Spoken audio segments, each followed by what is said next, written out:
kali ini kita akan membahas sebuah topik yang mungkin jarang terdengar di kalangan masyarakat umum, tapi sangat penting untuk diketahui, terutama untuk kalian yang terlibat di dunia kimia, farmasi, bahkan kesehatan. Ada perubahan besar yang tercantum dalam Peraturan Menteri Kesehatan Nomor 29 Tahun 2023, khususnya tentang penggolongan prekursor.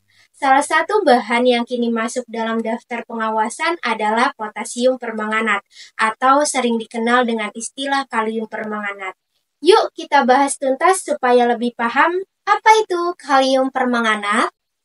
Kalium permanganat atau yang biasa disebut PK adalah senyawa kimia dengan sifat antiseptik dan oksidator yang kuat. Dalam kehidupan sehari-hari, kalian mungkin pernah melihatnya dijual di apotik sebagai bahan pembersih luka atau untuk mengatasi infeksi ringan pada kulit. Warnanya yang khas yaitu ungu pekat sering membuatnya mudah dikenali. Namun, ternyata fungsi kalium permanganat tidak hanya terbatas sebagai antiseptik. Di bidang industri, bahan ini digunakan untuk pengelolaan air, pembuatan senyawa kimia lain, bahkan dalam proses tertentu di laboratorium. Tapi siapa sangka bahwa bahan ini juga bisa disalahgunakan. Di sini pentingnya kita memahami istilah prekursor. Jadi, apa sih prekursor itu?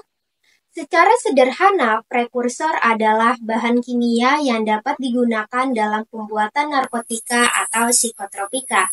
Nah, kalium permanganat adalah salah satu bahan yang sering digunakan dalam proses pembuatan metamfetamin atau sabu-sabu. Bayangkan bahan yang awalnya punya manfaat positif justru bisa menjadi ancaman kita jatuh ke tangan yang salah.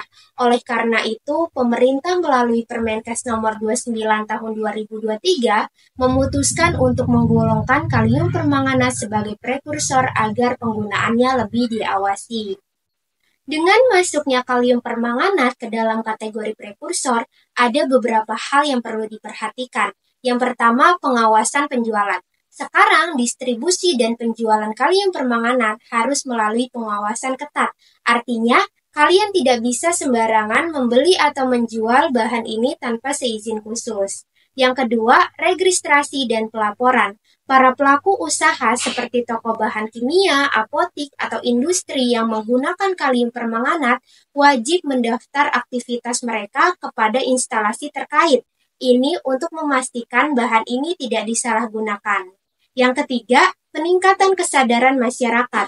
Masyarakat umum juga perlu lebih sadar bahwa bahan kimia seperti ini meskipun terlihat aman, ternyata bisa membahayakan jika digunakan dengan cara yang salah.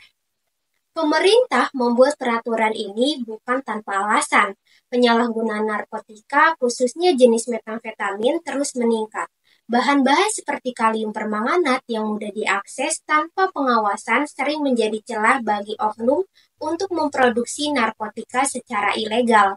Dengan menggolongkan kalium permanganat sebagai prekursor, pemerintah berharap dapat memutus rantai produksi narkotika ilegal. Selain itu, peraturan ini juga melindungi masyarakat umum dari potensi penyalahgunaan bahan kimia yang berbahaya. Jadi, teman-teman, Permenkes nomor 29 tahun 2023 adalah langkah besar untuk memperketat pengawasan bahan kimia, termasuk kalium permanganat, agar tidak disalahgunakan. Kalian semua punya peran untuk mendukung penerapan aturan ini demi masyarakat yang lebih aman. Kalau kalian ingin tahu lebih lanjut, kalian bisa membaca dokumen peraturan atau diskusi dengan tenaga ahli seperti apoteker atau kimiawan. Jangan lupa untuk share informasi ini ke orang-orang di sekitar kalian supaya semakin banyak yang paham. Tulis pertanyaan kalian di kolom komentar ya. Sampai jumpa di konten edukasi berikutnya.